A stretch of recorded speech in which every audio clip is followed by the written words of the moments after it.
much for inviting me over.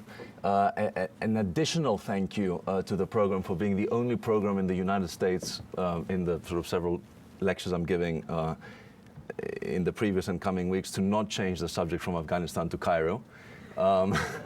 It's really nice to be able, I spent quite a lot of time preparing these lectures, and of course when Cairo happened everybody said, oh, you were there, well why don't you do your talk about Cairo instead? So I've developed a very great intimacy with my Cairo presentation, but luckily this didn't happen here, and so basically what I wanted to do, I mean, Afghanistan has been an extremely sort of controversial and nuanced story, and there's lots of back and forth about you know, whether the West is winning, whether it's losing, what exactly is going on there. And you know, quite frankly, being in Kabul sometimes, I've spent about 4 months in 2010 in Kabul, and I have a little flat there and friends, and I try to get there as much as I can from Istanbul. So being there inside the sort of the Kabul bubble of the Westerner-only restaurants and the sort of the green zone and the central, the NATO headquarters can get a little bit claustrophobic. There are a lot of different people kind of trying to convince you that the West is winning, or that the Karzai government is doing well, or that the Taliban are winning. It's basically sort of a center for lobbyists, Afghan and Western. And I like to sort of get away from this because, you know, luckily, having lived in Iran for 3 years, I speak Dari, Farsi, which is the Afghan version of that, the sort of almost medieval version of that is Dari. And I may not be sort of totally fluent in Dari, but because millions of Afghans have had the experience of being refugees in Iran, they can very easily switch to Farsi and accommodate me. And so that really opens a lot of doors when I'm doing reporting in the region. And the people that I live with, and you know, most of my close friends, they're either Afghan or Iranian. And so we go around together, we travel around the country. And so what I wanted to do today is to kind of get away from the hype and just show you 4 stories that I shot over the last year around Afghanistan, which can lead you to draw your own conclusions about what life there is really like, and to capture some of the Afghan people themselves. It's amazing how very often the Afghan voice is totally absent from the coverage of Afghanistan. You will have your 3-star general, you will have your State Department diplomat, you will have your Canada trained Afghan minister, you will have your fluent, they're all fluent English speakers. Even the Taliban spokesmen are fluent English speakers, and they spent many years in Pakistan. So it's interesting to sometimes just, you know, get out there and speak to people that have been living there over these years, over these very controversial years. So I'll start off with a story about a night raid in Afghanistan, and I'm kind of easing you in here, kind of slipping our moorings from the world of the military by featuring the only story that actually features the military, because sometimes you do have to embed as a journalist. There are many pros and cons to doing so, and in some cases in places like Kandahar, where I can't speak the language because the dominant language there is Pashto, and the Taliban is very strong, it wouldn't be a good idea for me to just walk around by myself like I do elsewhere in the country. So on this particular occasion, I'd embedded with the 82nd Airborne Division in a little place called Arghandab, the Arghandab Valley, which is a few kilometers outside Kandahar. And we just got news that day that an American soldier had been killed, and he'd been caught up in an IED explosion. And so the battalion that I was with was expected to go out and do kind of support operations as they went about the very grisly task of picking up every single last part of his body that they could, to deny the Taliban the propaganda value of being able to brandish this around on a video and say, these are parts of an American soldier. So off we went around the fields of Arghandab, and really you see here images that, to my mind, are very evocative of Vietnam, these kind of low grasslands, the troops spread out across them. And we eventually reached the village, and they took up support positions on the other side, on the opposite bank. There's very little infrastructure in the Arghandab. It really is like going back to the 12th or the 13th century.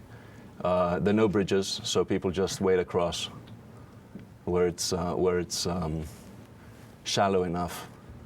And at night, there's absolutely sort of no light pollution, except sort of a few kilometers over there, you see this great big cauldron of sort of yellow erupting light pollution, and that's Kandahar. But that's really the closest you get to any kind of disturbance of pure black and stars. So that's what that day was like. And then we got back to their base, and suddenly got this intelligence coming through that one of the American drones that fly over the valley had spotted men inside a compound, one of these mud brick-walled compounds that you see in southern Afghanistan, and they were moving around crates of something. So when many men are moving around crates of something, people suspect, especially military people will suspect, that these are rockets or IEDs or anyway some kind of ammunition to target the American troops with. So this was a great opportunity, having a journalist on board, having a journalist sort of embedded with them to demonstrate these new rules that Stanley McChrystal, the supreme kind of NATO commander, American commander, had just come up with, which was supposed to give a more humane, more friendly face to night raids. Because one of the biggest sticking points, and I don't know if you've been reading the WikiLeaks documents, but one of the biggest sticking points between the Afghan government and the Americans has been the people that get killed during night raids. Very many of these happen sort of off the books, especially when special forces are doing them, and they can get extremely violent. So Karzai, the Afghan president, had really been pushing very hard for a cessation of night raids, and Stanley McChrystal came up with sort of fresh, new, kinder kind of instructions, which included not using dogs, which are considered to be impure in Islam, and putting an Afghan face to these raids by getting 4 or 5 members of the Afghan army to lead them, to knock on the door, to speak in Dari or Pashto. And several other instructions, as well as not knocking down doors. Now, these all sound good in practice, in theory, but in practice, what ends up happening can be a little bit less than ideal, and it ended up creating tensions, losing a lot of time, and possibly leading to the result that we had. So here you have in this first picture, the Americans. They've gone down to the Afghan National Army part of the base, where they are sort of co-located with the ANA. And they're trying to convince this man here, who is the commander of the Afghan soldiers, that he should give 5 of his men to go off on this late night raid. And this man is having none of it. He's saying, no, I'm not going to let my men go. It's too late at night. He's digging in his heels. He's creating problems. And the Americans, as you can see, are getting quite frustrated. One of them kind of turns around to another and says sarcastically, look at this guy, all warm and toasty in his bunk bed, and we want to go out and catch these terrorists.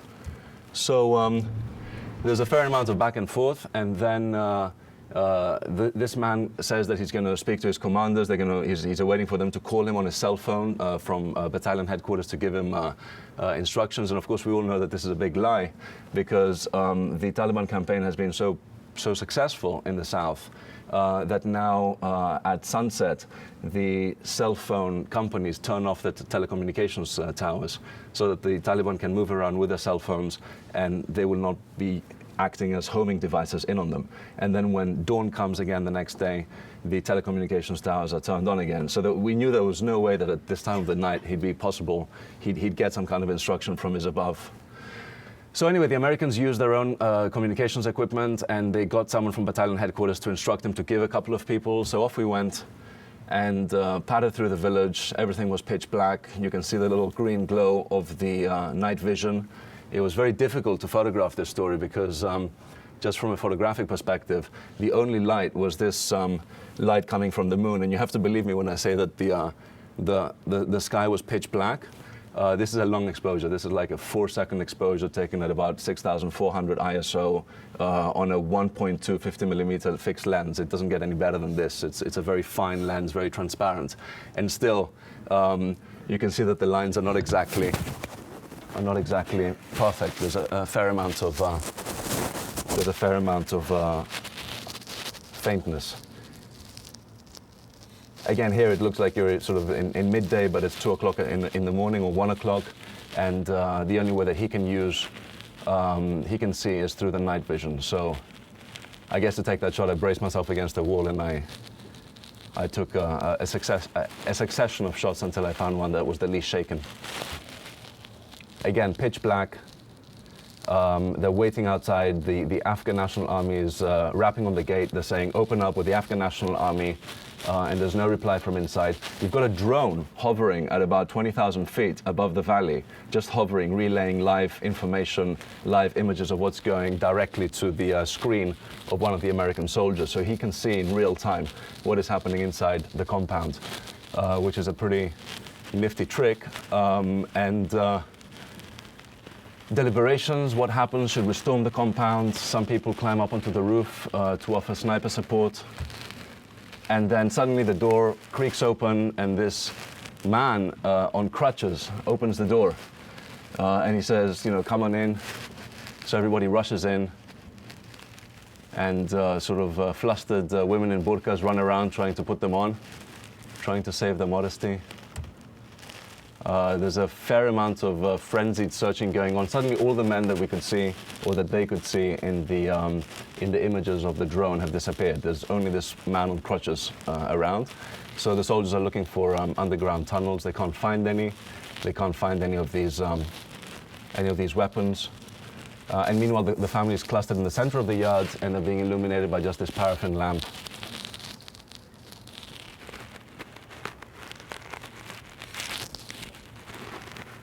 And so it looks like, you know, it's inconclusive. They can't come up with anything. They can't use dogs to sniff out explosives. So, and they also don't want to stay there for longer than 30, 45 minutes, because the longer you stay in there, the more dangerous it's going to get. If there's any kind of potential attack, they want to get out in time. So they shine the light on his face, and they say, someone really doesn't like you in this village, because this is the second time in a couple of months that we've been called out to your compound. I think there's a vendetta running against you. And this is something that we saw a lot in Iraq, where the Americans were almost being like put in the center, and everybody would kind of go and give them intelligence about so-and-so terrorist and so-and-so Al-Qaeda. And in fact, it was just their neighbor that they'd been having an argument for a bunch of years. And they sort of wanted to stab them, sort of stick the knife into them. So the soldiers finally pulled out, and they gave the man a wad of sort of Afghan banknotes. I was asked not to photograph that. This is back in the center of the valley at battalion headquarters, the situation room where the live drone feeds and all the communications from the raid, and I guess similar raids that were simultaneously happening around the valley, were being kind of cross-referenced. This was the kind of strategic center. You can see it's an intact building that's been taken over by the American troops, then massively reinforced along the outside with these, I'm not sure what they call them, hexo barriers? These kind of, sorry? HESCO, yeah, HESCO barriers. Sort of bomb-proof, and then you can see the sandbags all around the top. And that battalion headquarters would be hit by rockets quite often. We were hit while I was there, not very accurately, I have to say. So that's it. Handshakes all round. It's the end of the raid. Have some money. Terribly sorry. And a picture for the human, what's it called? The human, is this database that the American military is using, is building up, human terrain mapping it's called. And the idea is that you get not just the maps, the geological or geographical maps of the territory, but you also get the human maps. So who lives in this village, how many families, how they related to each other, how many times have they participated in insurgent activity, how many times have they collaborated, have they been helpful or negative. And so when you have one battalion coming in and sort of taking over from another one, there can be some form of continuity. So that's one story. So now the second story I wanted to show you, kind of going away from the military and towards a more civilian theme, is this sanatorium in Kabul, which is one of just two in the country. There's one in Kandahar and one in Kabul.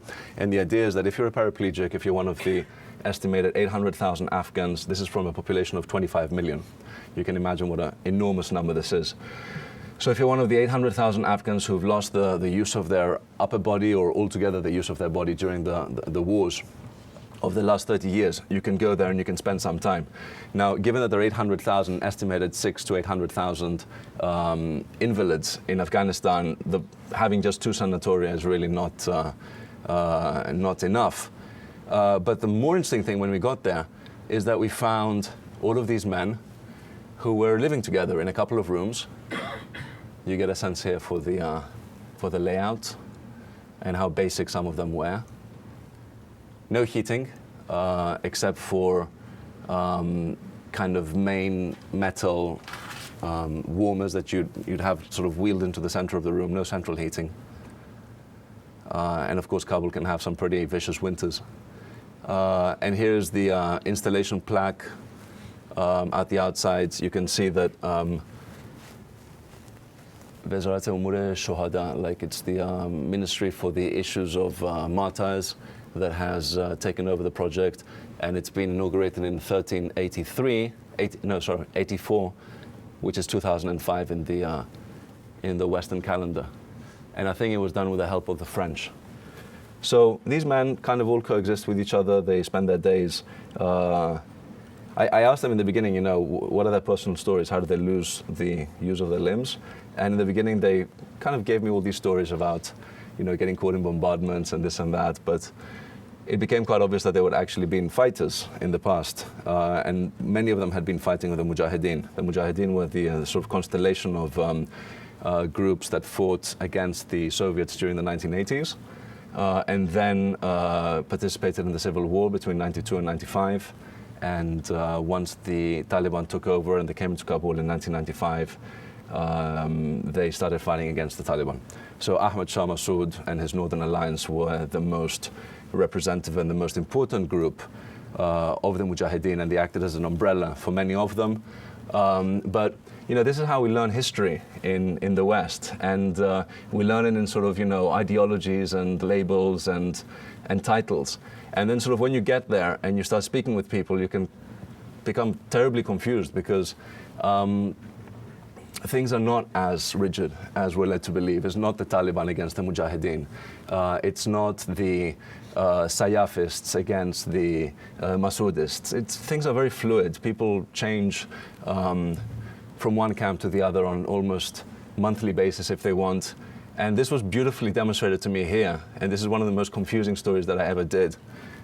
Because it turned out halfway through our visit to this sanatorium that there were a couple of Taliban who were living there, and possibly more than a couple of them, possibly a handful at least. But the ones who actually felt comfortable saying to us sort of, once a little bit of trust had been built and we sat down and we talked, that they were Taliban, were 2. And one of them was this man here, who had been a student of Islamic affairs. He'd studied at a madrasa in Afghanistan. And then towards the end of the Soviet era, he went to Pakistan to study as the war intensified. And he stayed in Pakistan throughout those years when Kabul collapsed Afghanistan collapsed in civil war. And then he came back. And of course, at that point when he came back as a sort of newly minted Islamic scholar, the movement to join at that time in 1995 was the Taliban. They'd just taken over Kabul. And they were the most exciting, most powerful force for Islamic change in the country. So he joined them, and it seems, even though he claimed he'd never done any fighting, it seems that he was wounded during one of the battles that they were involved in. These are just some images from a Red Cross facility in Afghanistan, in Kabul. This woman here testing how to use a new foot, a new leg.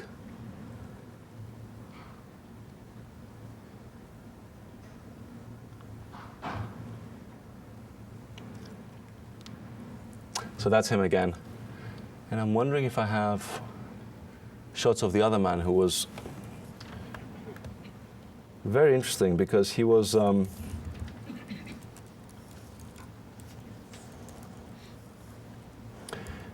I don't seem to have them here. There was another man who was their Sheikh, and sort of he'd been very venerably and respectfully described to me as the Sheikh. He is in the other room. He had sort of a room to himself, a bedroom to himself, and I went in there, and in the beginning he gave me some funny story about which didn't really hint at him being a Talib, but then eventually when the contradictions mounted and I got more and more confused, he kind of looked at me almost pityingly, and he said, okay, you know, I'll tell you the truth, and I'm a Talib. And it was interesting to see how these mujahids, who supposedly should have liked nothing more than to massacre this evil Talib that they'd been fighting all their life, not only coexisted with him, but actually respected him to the point where they gave him his own bedroom and considered him to be their Sheikh. He would lead them in prayer.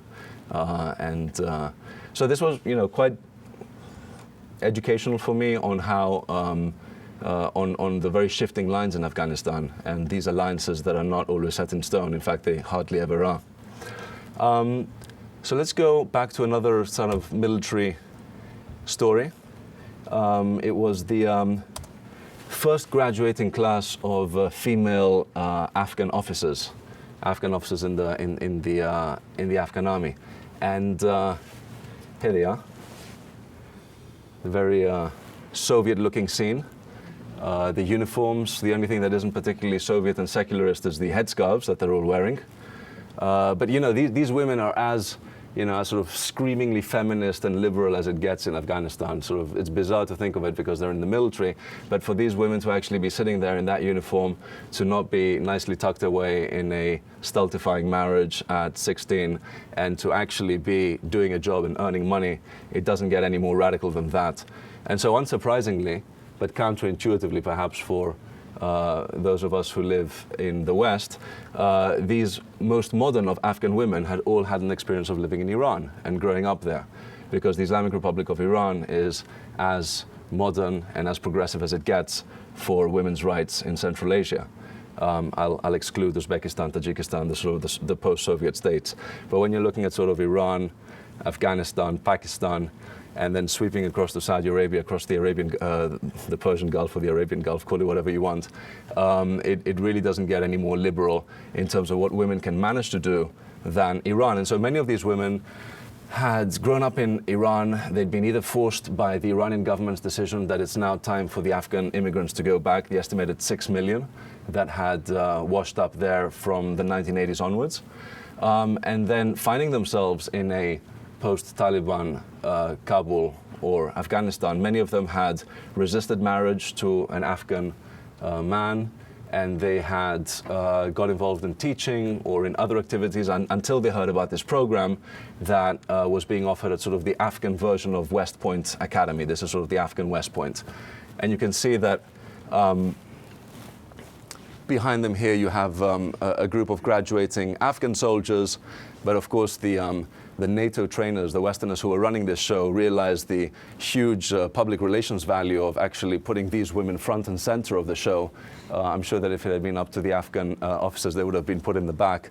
But the Westerners, they knew that if you want to get good press coverage of this initiative, you put them front and center. And here you can see some of the NATO trainers sitting, and back there. So I love this shot because I love the way the second lady has her feet arranged, and the white socks on the first kind of speaks a little bit to innocence and to a different way of doing things. Actually, a little bit of an argument exploded after they came out of the after they graduated and they came out of the auditorium, because suddenly this Air Force general swooped down and he started choosing which of these women he would take to his Air Force command.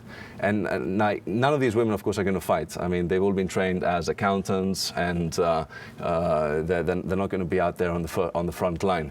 But the way in which this general was selecting them it really had nothing to do with their skills and everything to do with how they appeared.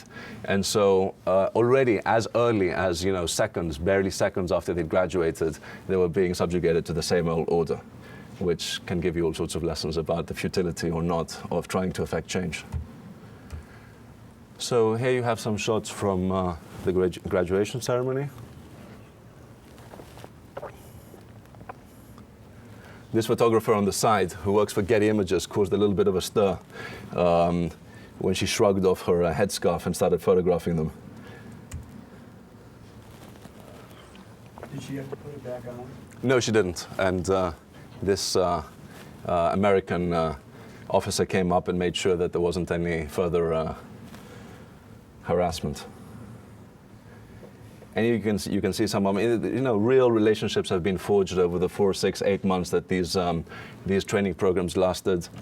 You know, these women are highly educated and intelligent. They're not your average Afghan National Army male officer. If you're a male officer in Afghanistan, you will enter the you will join the army because you're illiterate or because it offers good money. It's not exactly sort of the apogee of an Afghan male man's career, but for women, you had really very highly qualified, sophisticated women. Most of them spoke English. And you know, the trainer said that it was a real joy to work with them.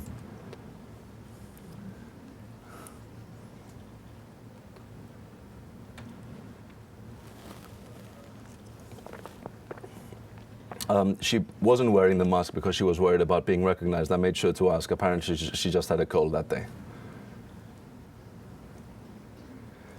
So there you go. That's that story. And let's go to Herat, which is in western Afghanistan. It's right on the border with Iran. And really one of the places that, for me, is sort of kind of the end of the world. I've been to Yemen, I've been to North Korea. I felt extraordinary amounts of loneliness being in these hermit kingdoms. But Masla, which is this sprawling refugee camp of, used to be 500,000, now it's more down, closer to 250,000, is sort of up there with them in terms of remoteness. To its, the closest town that it has is Herat, which used to be a very cosmopolitan and very vibrant cultural center. But aside from Herat, to its east, it has the whole mountainous expanse of central Afghanistan, which is almost impassable by road.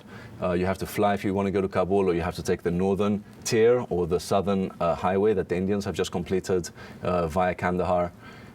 So you have that great big forbidding mass of mountains on one side, and then on the other side you have eastern Iran and the Dasht-e-Kavir desert. You have the city of Mashhad, which is a great university town and an important shrine center for Shiites, but on sort of exactly on the border where Maslah is, you have drug smugglers taking Afghan heroin to Western markets via Afghanistan. You have a lot of very depressed kind of Iranian Sunni majority towns. The Sunnis are a sort of, not despised, but definitely sidelined minority in Iran. And so these towns are racked by unemployment and drug addiction. You have very vibrant Sufi orders in these towns of eastern Iran, where the Sufi order almost becomes a way of kind of getting the drug addict out of his addiction, kind of encapsulating him in the embrace of the brotherhood and pulling him away from his addiction to heroin. So anyway, this is Maslah, and you can see it kind of sprawling in the background, all of these mud brick houses.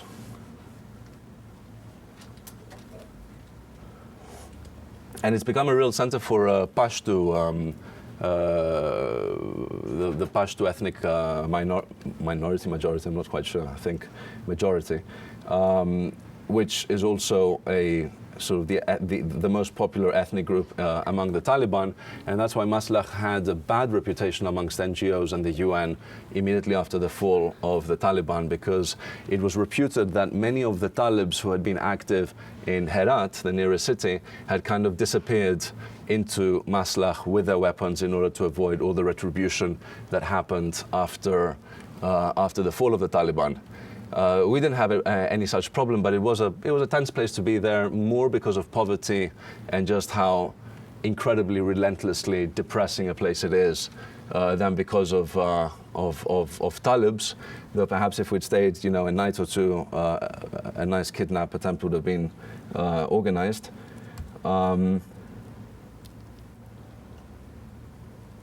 You know, this windscreen has been kind of built into a mud brick house to cut out the wind. This man was a preacher from Kandahar who had been driven by the fighting up to the west of the country looking for employment with his family, and not having found it, hadn't been able to afford an apartment in Herat and had to move to this camp. Here you see some of the calluses on people's hands from the very hard work that they do. The quality of the earth there is very bad. There's these incredible winds that sweep through and kind of strip the earth from the stone, from the rock. So the biggest business around is brick making, and I'll show you some images from the nearby brick making kiln. Here's a father and son repairing a roof. Sunset prayers led by a preacher. And this man who's lost his leg in a mine explosion during the time of the Soviets, he said.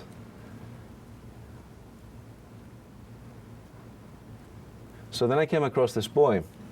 This is the main stretch that goes from Iran and connects Herat to Iran.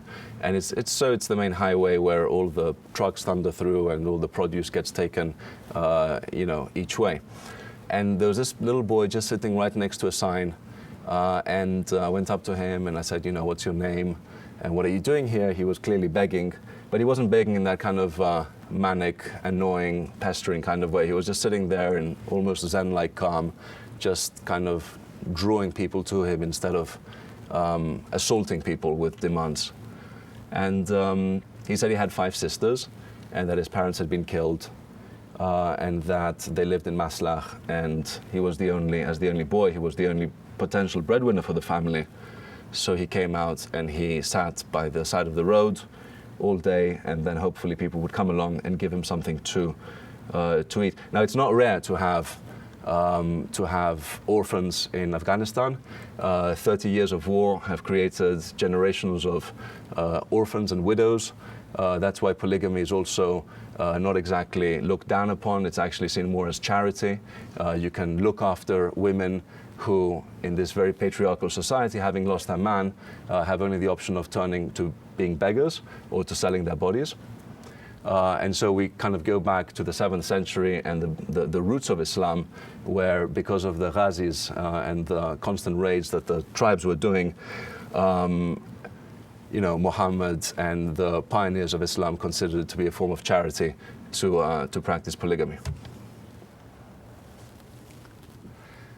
So the police has also set up a roadblock there because there's a lot of concern about this heroin coming into Iran, and the Iranian authorities have been making very upset noises recently about being really the only line of defense for Europe and the US against the heroin that's coming through. So cars are stopped and people are taken out and searched. And here we've moved a few hundred meters or a couple of kilometers further on to the brick kilns. And, I guess this is what we call child labor. But he's lucky to have this job. Makes $1.50 a day working from sunset to sundown, stacking bricks. Here you have a couple of workers who probably look a lot older than they actually are. Grime and dust and dirt gets everywhere. And here's a shepherd moving his flock through this land with the brick kilns in the background.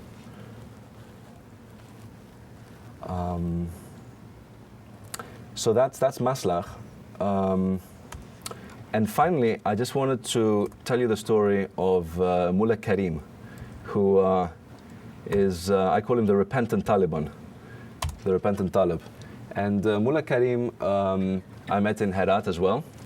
And I'd been told that there was this reconciliation program that was being organized by the Afghan government, but really with a lot of impetus and pressure by the Americans, and an American-provided reconciliation budget. And it sounded like an interesting story, so I wanted to go and meet a couple of the people involved in it. So Mullah Karim was suggested to me.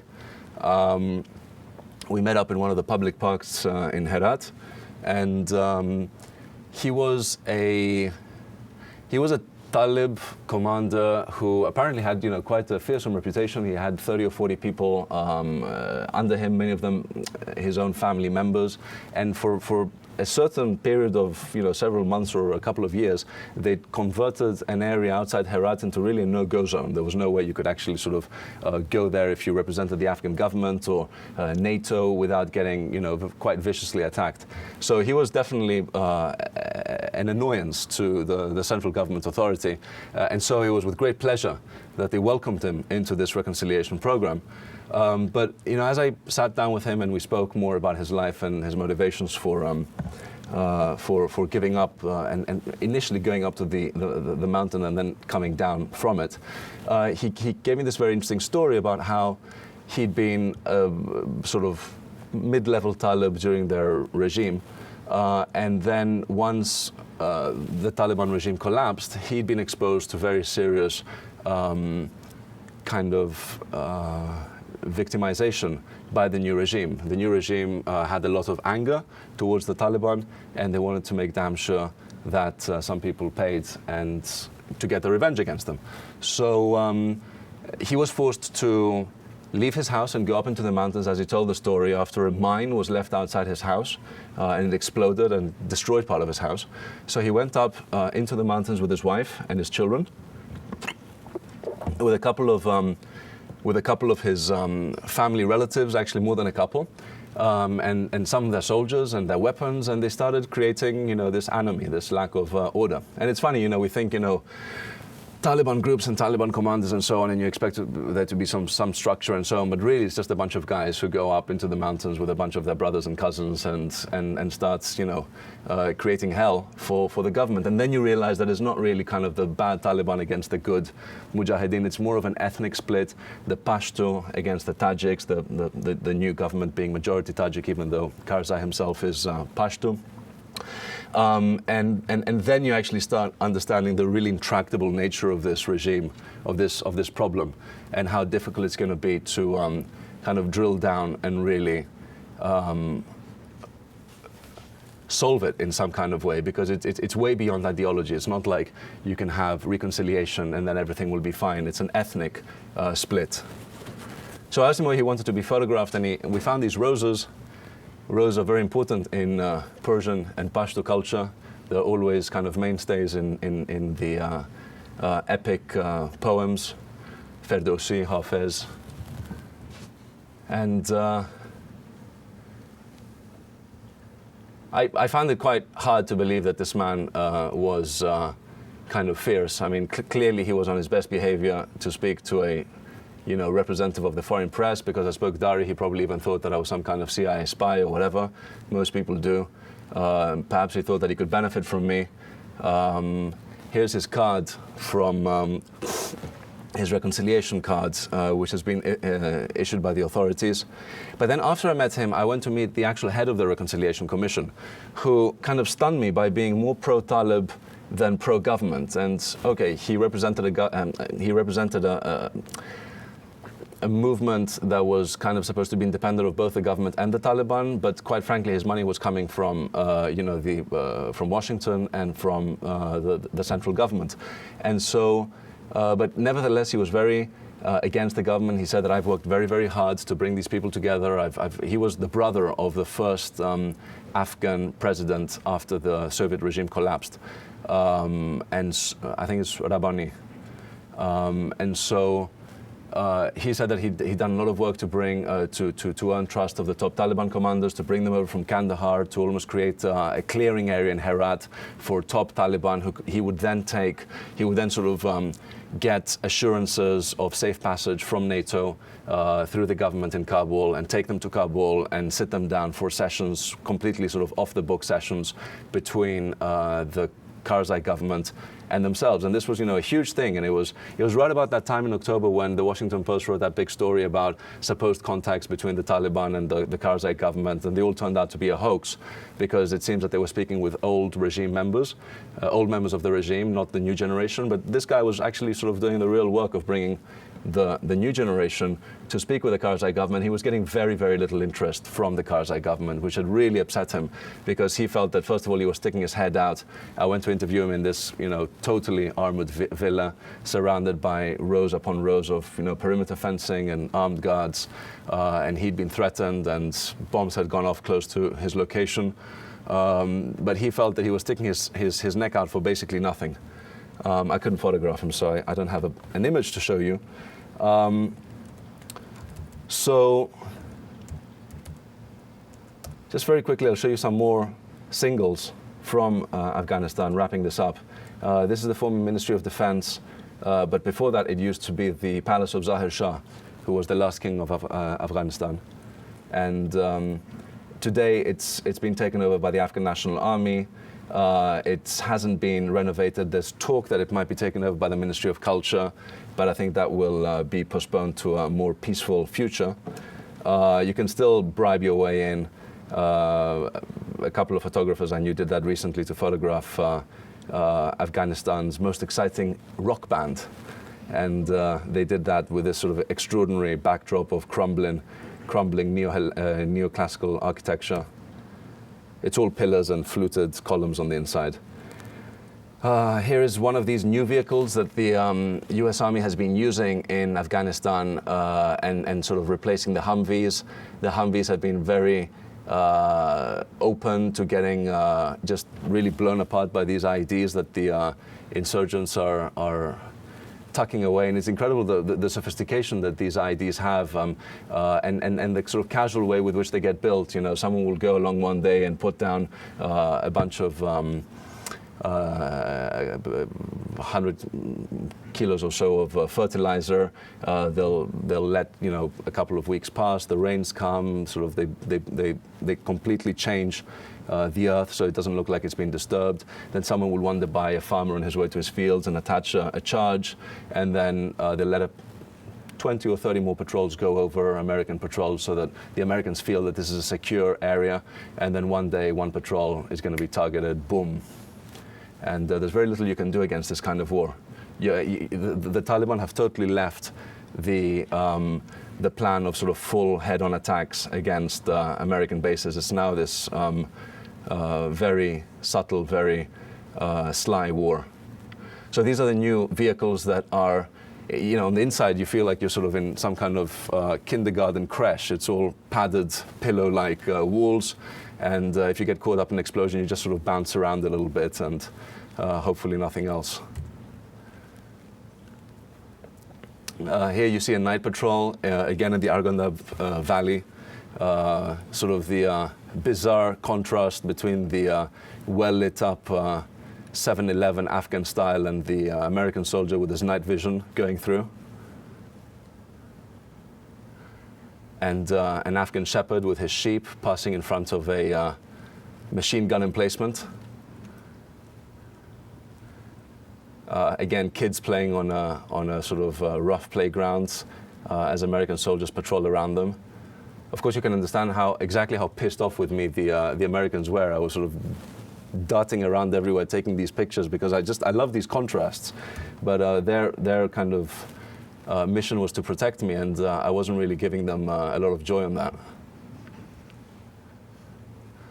And here, this is the palace of a local government official who got blown up in a car, in a trapped car incident a couple of months after I was there. And he'd been expecting a visit by President Karzai to come. It was part of Karzai being pushed by the Americans to show a more caring, sharing kind of, I'm present in the provinces, the government is here, listen to our willingness to help you. And so Karzai had gone to Kandahar, where he'd been quite badly heckled by the older wise men gathered there, the elders, and then he cancelled his visit right at the last moment on the dawn of when it was supposed to happen. They'd spent 24, 48 hours preparing for it. People had been called in from all around the province, and everybody was very, very heavily affected and disappointed by it. And of course, the Americans were really, really upset, because the whole point of this visit was to kind of build up the feeling that there is a central government and that the locals should take away the loyalty from the Taliban, or they should stop depending on the Taliban for handouts and start depending on the government. So Karzai not helping out the Americans to get his government support.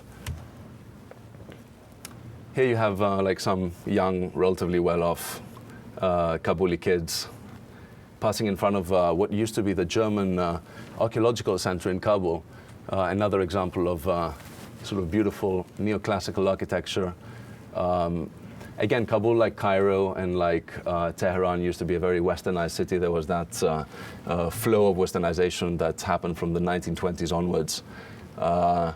It was a little bit late. In Cairo, the Khedive Ismail had created the Suez Canal in the 1860s, and the opera Aida was commissioned for its opening. But this took a few more years, half a century, to get to Afghanistan. Here are the bazaars of Kabul.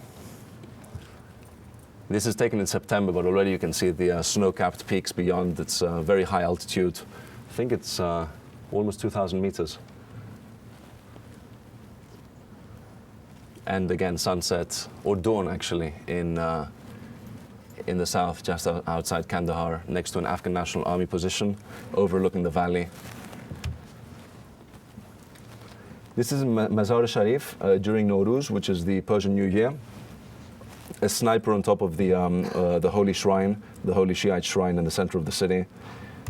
And again, the women's section, it's a mosaic of color. The women's burqas almost fit the tiles, the embroidered tiles in the back. Sort of long-term parking Afghan style. This is an interesting complex. I wish I had more time, but I should be winding this up. But I've done quite a lot of work on this industrial complex, which was sort of the pride and joy of Afghanistan in the 1960s and 70s. When it was first constructed, it used to churn out everything from home appliances to car repair parts and so on. It's called Jangalak, and it's in western Kabul, close to Darul Aman, which is that Ministry of Defense that you saw earlier on. And then during the Soviet era, it became a model for secular-style industrialization. It had a creche so that working women could leave their kids. It had a bar where workers could go after work and have a couple of drinks.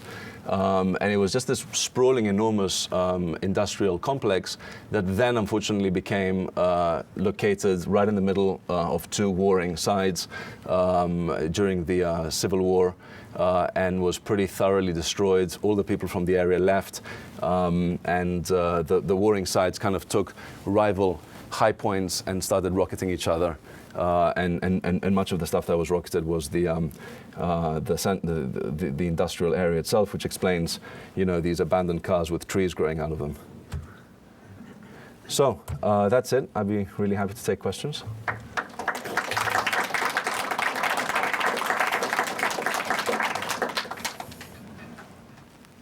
So. Thanks for just an awesome lecture. Photos that you were showing right prior to your lecture were also just beautiful. Thank you. I noticed that in some of the photos, I was quite surprised. The children, maybe it's because they're kids or whatever, they all had smiles. And the question I have is, since you've lived there and spent a lot of time there taking photos and talking with the people and whatnot, about what percentage of the country itself is actually, is there a military presence, fighting? You mentioned it's a country of, what, 25 million people? What part of this country can you safely walk down the streets, or is there not any place like that? Because I just was kind of surprised by seeing these beautiful kids and somehow resilient or whatever, happy. As a foreigner, you mean, of course. Yes, yeah. As a foreigner, again, it depends on what kind of foreigner you are and what attitude you have and how many risks you're prepared to take. I'm Greek, so instantly that puts me in a better position because we're closer to the region, we're better known by the Afghans. Unfortunately now, because of all the immigration problems that we've been having with the EU. The Afghans have stopped calling Aristotle and Plato when they see me and started saying your police knows how to beat up people very well.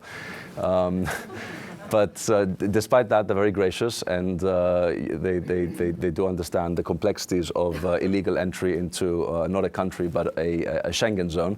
Some of them do. You know, I would say that the majority of Western journalists who are there would not do the things that I do. They wouldn't go out like this. They wouldn't necessarily speak Farsi. I go out with my Iranian friends, and you know, we all speak like Teherani accented Farsi. So quite often people will just think that I'm an Iranian like they are. And even, you know, I don't lie, I tell people that I'm Greek when they ask, and again, they don't have a problem. But what are the areas that you could safely go to? I guess most of the north, except for certain parts of the countryside, are relatively safe. You wouldn't go to Kunduz, but you would go to, I forget the area in the mountainous area, kind of in the east between Tajikistan and Chitral in Badakhshan. But again, you wouldn't go to Nuristan. You would go to Bamiyan in the center of the country. It's completely safe. Most areas where Hazara minority live, it's safe. They don't have an aggressive attitude towards Westerners. You wouldn't go anywhere in Helmand or Nimruz or Horuzgan or Kandahar in the south, because that's a very big center with the Taliban. You wouldn't even go to Quetta on the Pakistani border side, because that's where a lot of the resupply happens. But again, you would probably go to the west. So, and then it changes on a daily basis, and there's a fantastic amount of private security companies that make a lot of money by giving out, you know, up to the day or up to the hour reports on where is safe and where is not. Thank you so much, and by the way, your photos are just marvelous. You've got a great eye. Thank you. Thank you very much. So, Sir, you mentioned in the title, Never-Ending War. Never-ending war with whom? What peoples you speaking of? There are many. What war? that's exactly the problem. Yeah, with who? Never-ending war with who? Yes. We're now in the second decade of the American presence and the NATO presence in Afghanistan, and constantly there's a redefinition of what the conclusion of what could be considered a successful conclusion of this mission might be. Not to mention that the existing mission seems to be affected by mission creep.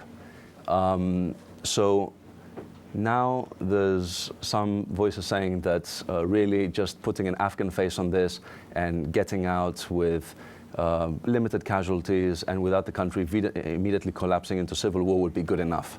And that is why over the next couple of years you're going to see this accelerated turnover of different provinces all around the country.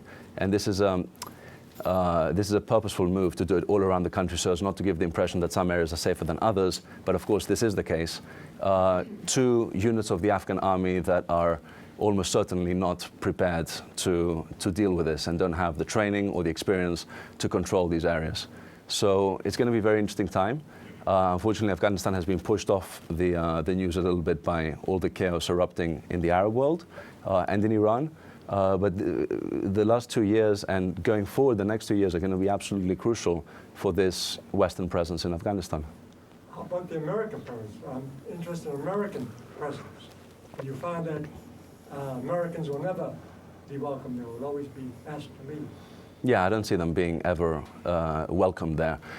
It was interesting being in the South because a lot of these young 19, 20, 21-year-old lieutenants and and platoon commanders are being expected to do the work of anthropologists. There's this program that I mentioned before, the Human Terrain Systems, where anthropologists are supposed to go out to villages and interview villagers and local persons of importance and to try to understand what the structure and what the sociological kind of connections are. But that program hasn't been a success. A couple of them have been shot dead of these anthropologists. There aren't a lot of others who are willing to take up. There's all sorts of besmirching associated with being an anthropologist who embeds with the US military to go to war. It seems to break a lot of the principles of being an objective academic. And so now these young 20-somethings are being expected to go out there and speak with Haji so-and-so and get his opinion on what is going on and who he's related to and so on. And as you can imagine, they don't have the greatest sensitivity because these are people that have been trained to fight. fight. And so very often we'd go back to base and frustratedly I would hear them saying to each other, man, we've been here like 6-7 months and I don't have one confirmed kill. And you know what McChrystal wanted to push forward was this feeling that we're never going to win this war, because this is a war that's gone, you know, guerrilla style, and this isn't a conflict that you can win. What you can do is you can win hearts and minds, or at least freeze the level of hatred to the point where you can get out dignifiedly.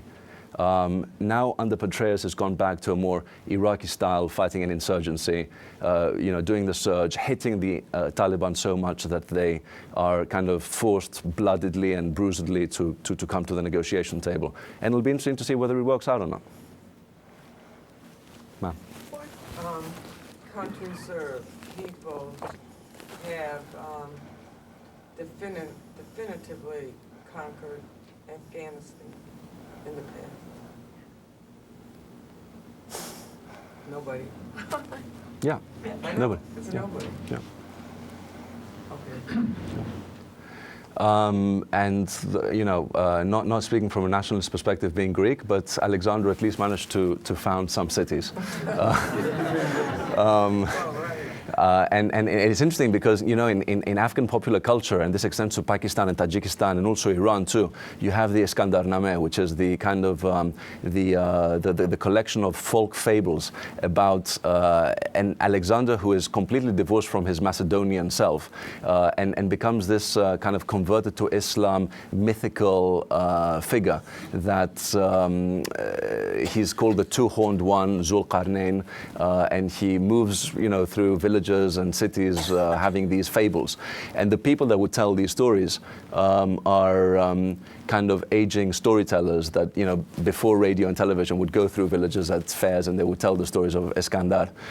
Plus a lot of kids are named Iskander. It's amazing how, you know, the Iranians too, of all the people that have sort of overrun them and enslaved them or conquered them on the battlefield, the Arabs, the Greeks and the Mongols, the Greeks get by far the best kind of reputation after it all finished. So, what is the actual war in Afghanistan? Is it between Tajiks and Pashtos for power over the country? Is it between various guerrilla leaders who represent big extended families? Is it some kind of a amorphous Afghan collective of individuals who want to have an Afghanistan that they can rule themselves instead of being run by the Americans and NATO? Or it's like, I don't have any idea, after years of hearing about all this stuff, what's really going on. Why are these people killing each other? Why are like 2 million displaced, you know, 10% of the population displaced, 10% dead, you know, 20% internally displaced, all this stuff. Who's trying to do what? yeah, I mean, it's incredibly complicated. I guess I would venture that it's a combination of ideology, nationalism, with lashings of sectarianism. I think the sectarian angle is very, very important. You've now increasingly got Taliban who come from the non-traditional pool, ethnic pool, like you have Tajik Taliban popping up in the north. But again, it's very difficult to make the distinction whether these people are actually with the Taliban because they share traditional sort of Pashtun views or nationalist views of what Afghanistan should be like without any foreigners, or because they're actually opposition figures to the local governor, Ata Mohammed Noor, who's a former warlord and who's been arming militias around Mazar-e-Sharif recently and creating all sorts of tensions ahead of a possible showdown with the government. Again, there's that element of ethnic fallout between Tajik figures, the former head of the Afghan CIA who gave up his job, who resigned recently, I think last year at some point, who was a figure who came from the Northern Alliance and who now has gone over to the camp of Ata Mohammed Noor. And then on top of that, you have the additional scenario which was floated by a former American ambassador to India, who said that the South, the Pashtun areas are just basically lost. I mean, we've lost the game. The best thing we can do now is to allow them to secede, to have partition, and have a kind of manageable central, northern, and eastern Afghanistan, eastern western Afghanistan that will be run by a Karzai government, but just let all those 4 or 5 Afghan provinces to the south just go. Just let them, whatever, join Pakistan or... It's interesting that you say that, because the American military is always saying, well, we're making progress in the south, we've almost, we got them on the run, we got momentum, but that's just... That's because that's where the U.S. military is most heavily invested in, and where there's the most pressure for them to perform. But in reality, though, I mean, it's not like say, George W. Bush could go to Kandahar and give a speech about democracy or something, and he's going to be welcomed because the Americans have pacified Kandahar. There's nothing like that. No, clearly not. And I don't think they've even tried to pacify Kandahar. The much-touted Kandahar offensive, which was supposed to happen throughout the summer of 2010 and then going into the autumn, never really happened. It happened in outlying areas in the Arghandab Valley and in areas around there where they actually were quite successful. But how do you define success? I mean, you blanket an area with ground troops, armored personnel carriers, helicopters, and drones. You send in thousands of troops and you hold the area. Obviously, the Taliban are going to melt away. You've spent millions, if not billions of dollars in this operation, but they'll be back as soon as you go, because you can't hold the area because you don't have enough troops, or because the locals don't trust you enough. So you retreat behind the walls of your forward operating bases, or you retreat all the way back to Kandahar, to that enormous air base, the CAF, that you have, and then, come another fighting season, you sally forward again. All the time you're under great pressure by IEDs, targeted, trapped cars. Your allies in the Afghan government are being blown up and targeted. It's just not a sustainable kind of thing for me. One thing that I forgot to say, which was really important about this Talib, he said to me at some point, I mean, this was not an educated man, he wasn't even literate, but he said to me something that really resonated.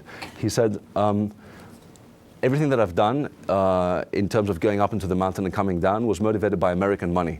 I went up because once I got there, I knew that there was a certain tariff that a commander above me would pay me that he would get from operative of the ISI, that's the Pakistani intelligence services, so that if we would hit, the highest point of the tariff would be hitting a Spanish NATO soldier. The Spaniards were deployed there. Below that was hitting an Afghan National Army post. Below that was hitting an Afghan police post. We would get a very set tariff. And I asked him, why would Pakistan, which is an ally of America in the war against terror, be paying Taliban commanders to pay Taliban ground soldiers to attack these representations of the West there? And he said, well, he looked at me like I was an idiot. They need to show that there's a terrorist problem so that they can get more money from the Americans every year to fight the terrorist problem. So he did that for a while, and then he decided this life was too difficult. Living in caves and constantly on the move and having to, worrying about drones and so on. So then after that, he came down from the mountain because he heard there was an American-provided reconciliation budget where he would get a one-off payment, and then they also made him some other promises that he claims did not transpire, like a centrally located house in Herat. Of course, you need to have a centrally located house if you've switched away from the Taliban to the government, because your former buddies are going to be out to kill you. And so the only place where you can live will be in a highly protected city such as Herat, the countryside not being stable.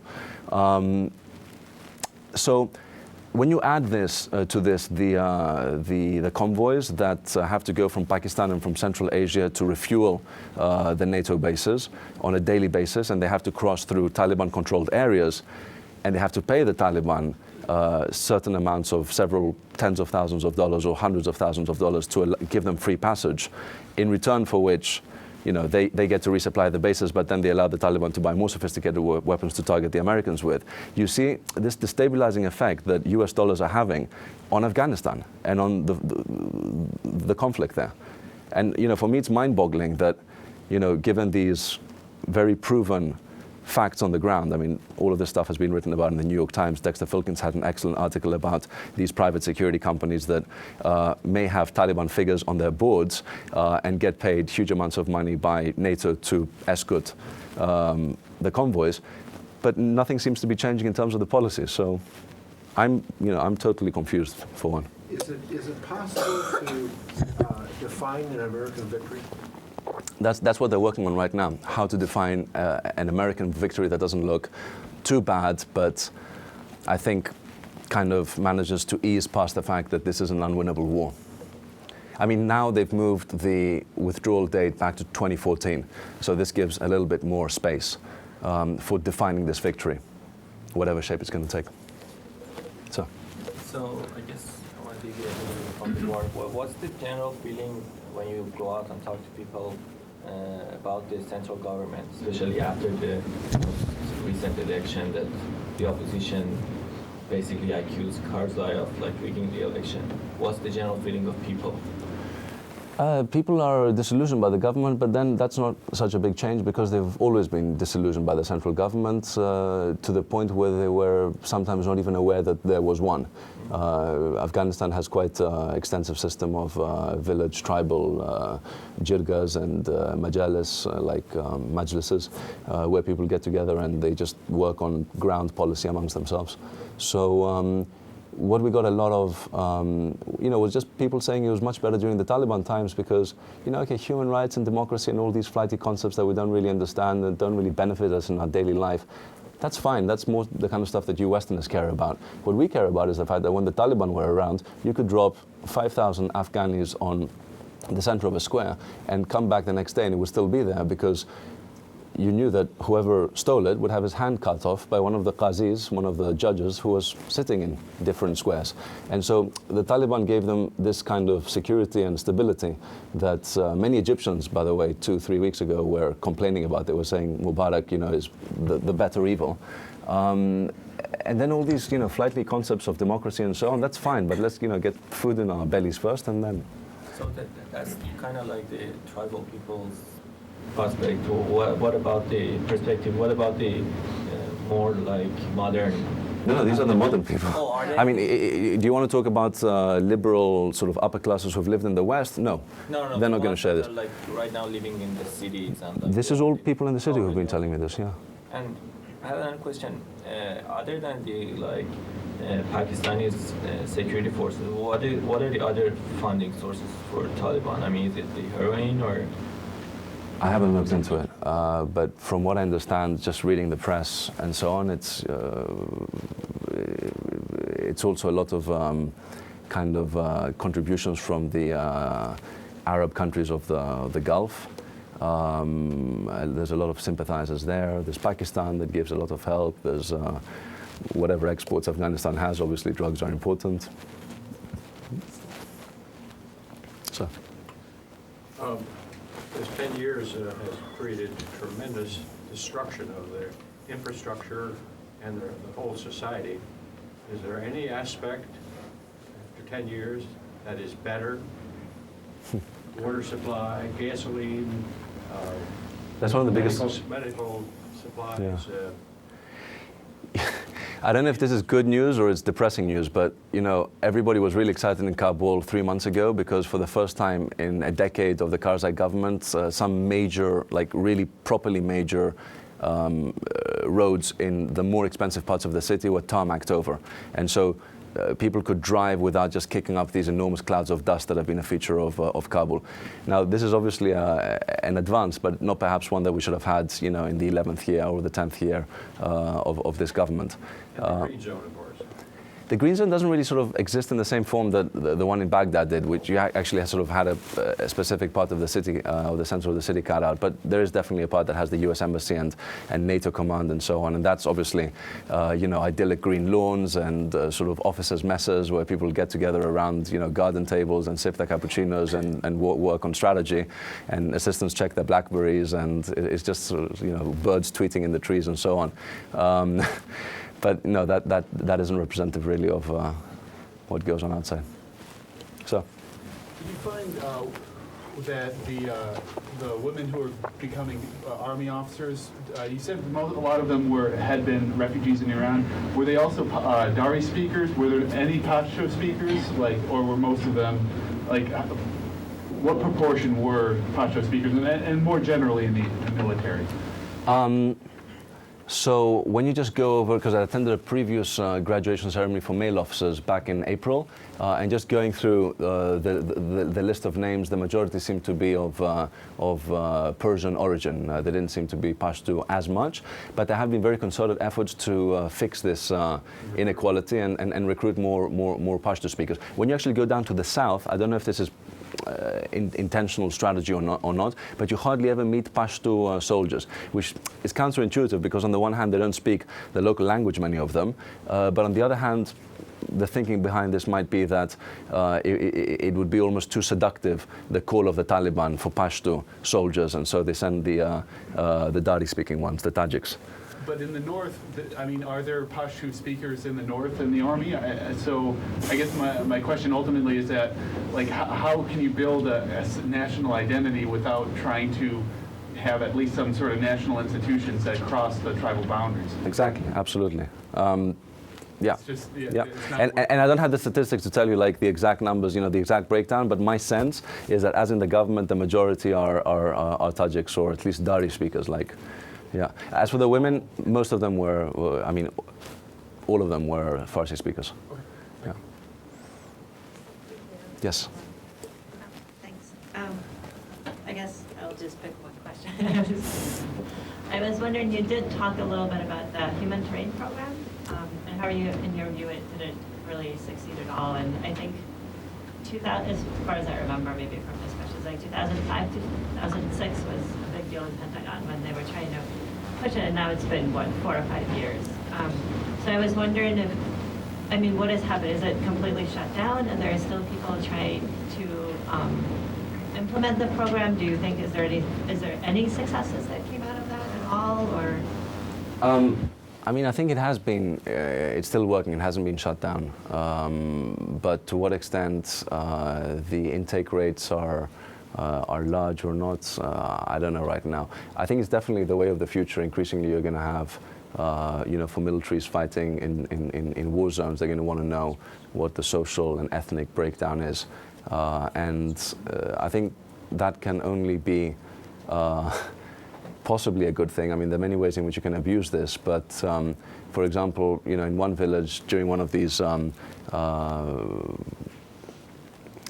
patrols that we're doing, I went up to some of the elders, and they were really keeping themselves away from the American soldiers. The American soldiers were going around kind of handing out candy and saying, "Assalamu alaikum," and kind of just, being friendly with the locals. And the locals, the kids were all kind of going out and grabbing these things out of their hands, and they were happy to engage.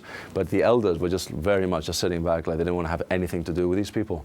So I went up to them and I'm like, I'm a Greek journalist, I'm not American, I'm a journalist, I'm a photographer, this is my camera and so on. They didn't trust me, but at some point one of them who spoke Dari turned around to me and said, "You should check how many of the men of this village have been killed by these soldiers."